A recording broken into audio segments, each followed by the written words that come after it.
through our hearing script that covers the procedure for the hearing, and then we will jump into it. Let me get everyone checked in though really quick. We have Beth Johnson from the Preservation Association, and you are the applicant.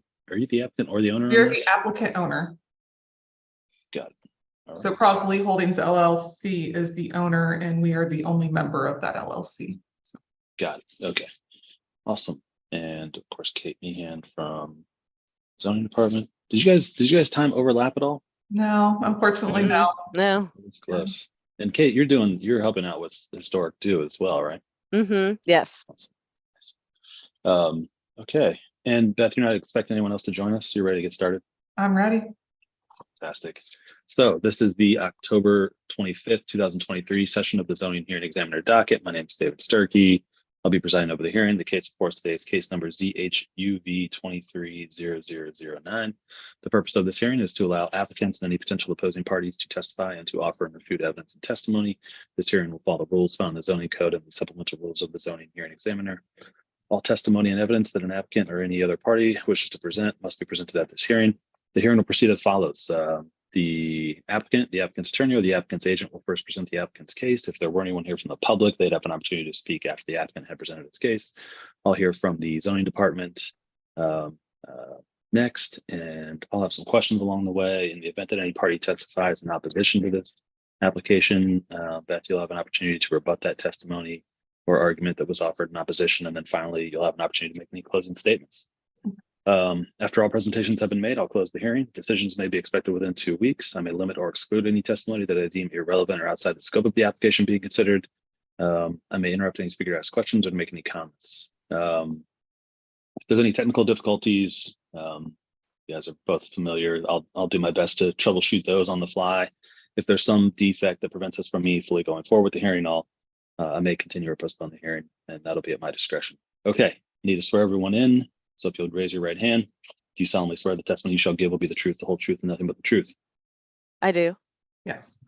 Okay, fantastic. Beth, are you ready? Yes, I will say I never received any project docs or anything, so I actually have not seen the staff report. Oh, So I never received a link or invitation to that. really? Really? Huh. Okay, I will make note of that. That's strange. But so would you like a summation of the staff report before you present? Yes. Yes. Sure, let's go out of order. Kate, are you ready? Sure. Okay. So just to summarize, the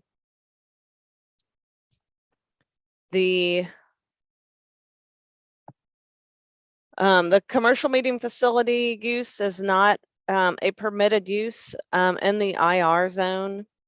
So the request is for the use variance to a commercial meeting facility. The Crosley Mansion, known as Pinecroft, is currently operated as a kind of a special event center as an incidental use to the cultural institution, Crosley Holdings or CPA that owns the property. So the use variance is needed to allow for the tenant to essentially kind of be the main person operating the facility as an event center. So that's why there's a need for a use variance. The cultural institution, CPA, is a permitted use. The property has been operating as an event center since 2012, according to the documentation received and also the permit history. And it has been faithfully renewed every year. And I noted on the Pinecroft website, or yeah, they have a website where they, discuss the property and essentially market it as an event center, especially for weddings. So looking at the and I don't know how much you want me to go into this, David, but just looking at, what uses are allowed in IR, the commercial meeting facility use is not permitted. But we do feel that, the property has a history of, successfully conducting events since 2012, based on the permit history. I did not see complaints or, anything about traffic, noise, things like that that we would look at. So essentially it's, operated successfully for a number of years, and we would be in support of a use variance. So we feel that this would be, a good continuing use of the property. Since this is a National Register listed property, there are restrictions, based on the, when the property was donated to Crosley Holdings CPA. There were some restrictions on what uses would be allowed at the facility. So that does put some restrictions on what other uses could be permitted in IR. And again, given the property's National Register status, and the grounds that are with it, it's an intact property. It has, national significance, certainly locally, also with Pal Crosley as well. So we feel that this is something that would be a good continuing use here, and we would be in support of a use variance for the commercial meeting facility. Okay. Thanks, Kate. Sure. All right, Beth, haven't heard that. What So would you like to? I agree with everything she says. And also like this, we decided to take it through the use variance to make sure that there was a clean permitted use for this, because as Kate said, going through the permit history, there were actually several times that it was previously signed off on as a event venue. And so, there are some potential legal arguments that had already previously been blessed, but we wanted to make sure that we kind of went through the proper process and had all of the properly approved through what the process is.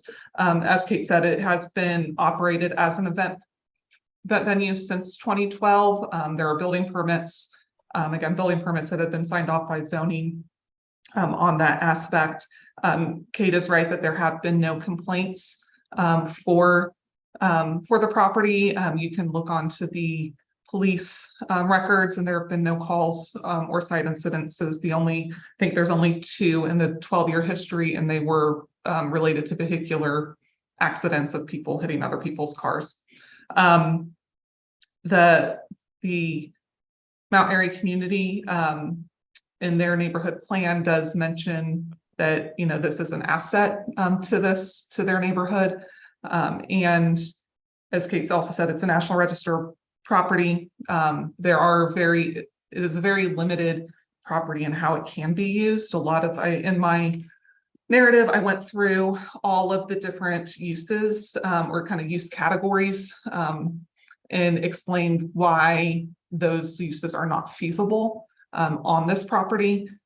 We obviously, our mission is to preserve property, so demolishing the property to reuse, subdivide and reuse that property is not part of our mission. And we actually do not think is in the best interest of the city as well, considering that Powell Crosley is such an important local and national figure. So Just a little bit more on the background, a couple of questions. You said Powell Crosley, was this one of his, this is his former? This was his house. This was his house. Got it. Okay. And is this being used for the Preservation Association's meetings? Like, is that where you are now? No, so we own it. It's We're separate, permitted 12 at how it is structured in the lease. We are permitted 12 uses a year.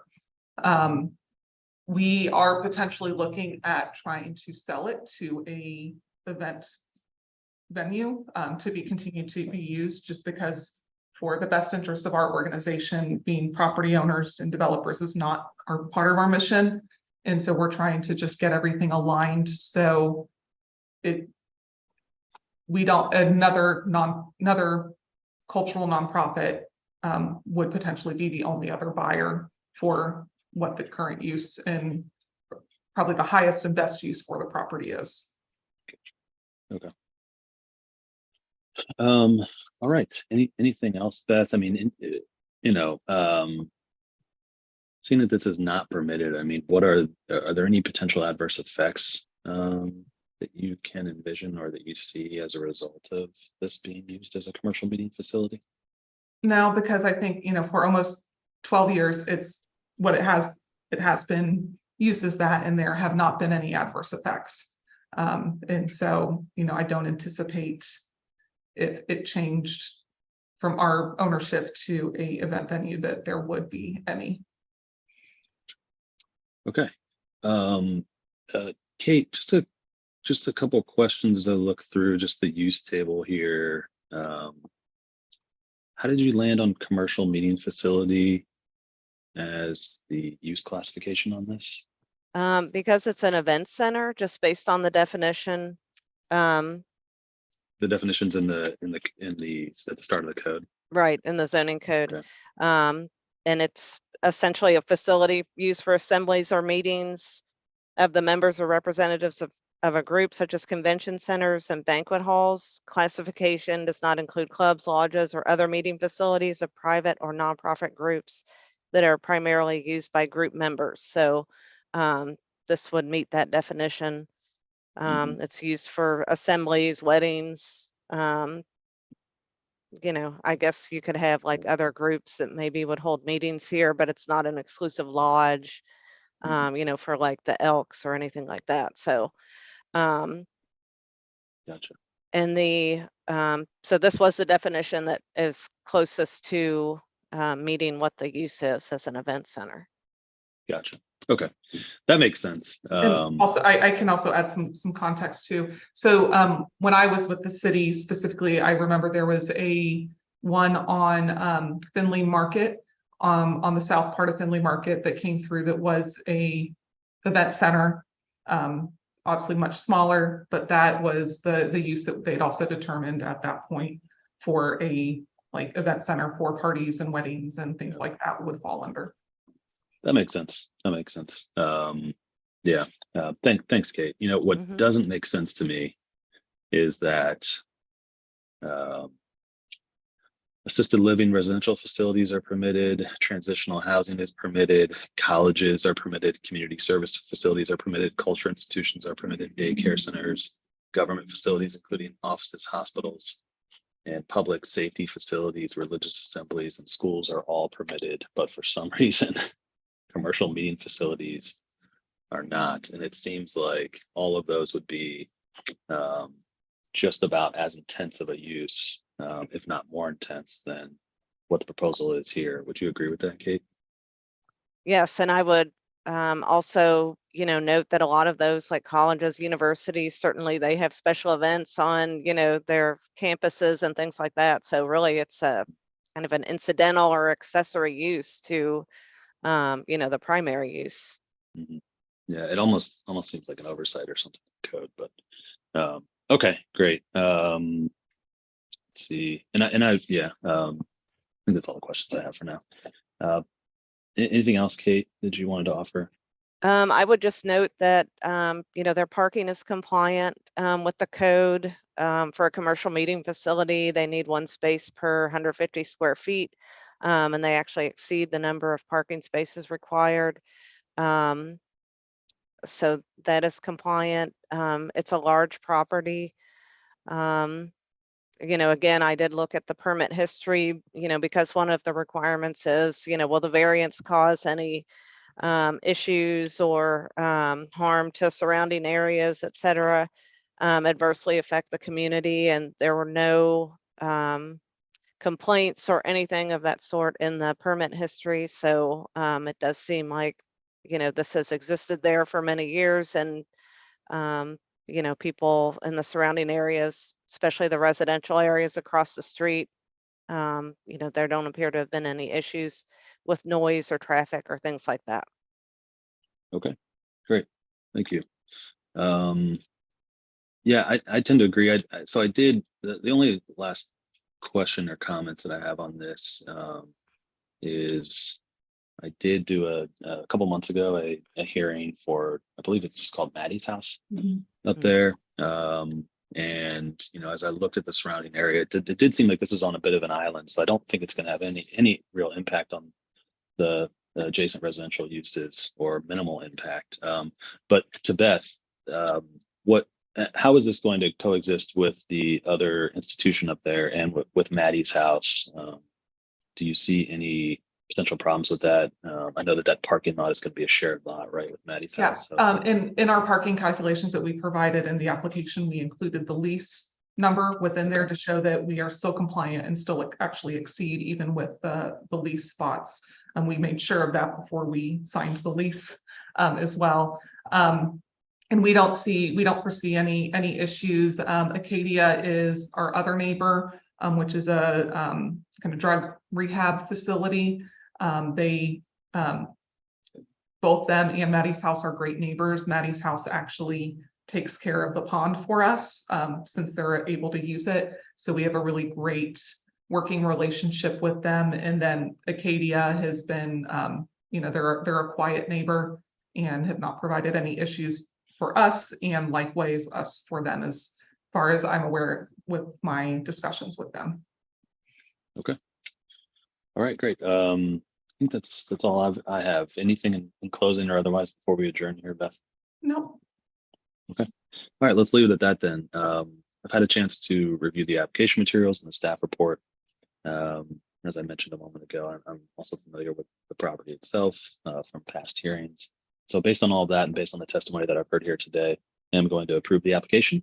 Beth, I need to formalize that approval in a written decision. I said at the beginning that takes about 2 weeks. I'll do whatever I can to get it out to you as quickly as possible. I just have a queue of cases that I'm working through. So no, I completely understand. We're just doing our due diligence and getting things in order, so we don't necessarily have a deadline that we need it by. But no, I can empathize. Yeah. Well, great. Beth, if you want a status update on that decision or you have any questions, you know who to call over here. And I think that's it. Okay. Good luck with the project and Thank you. continued success in the Preservation Association. It was very good to see you again. You too. Hope Twice in you 1 have a week. wonderful day. I know. That's right. That's right. Have a great day. Thank See you you. guys.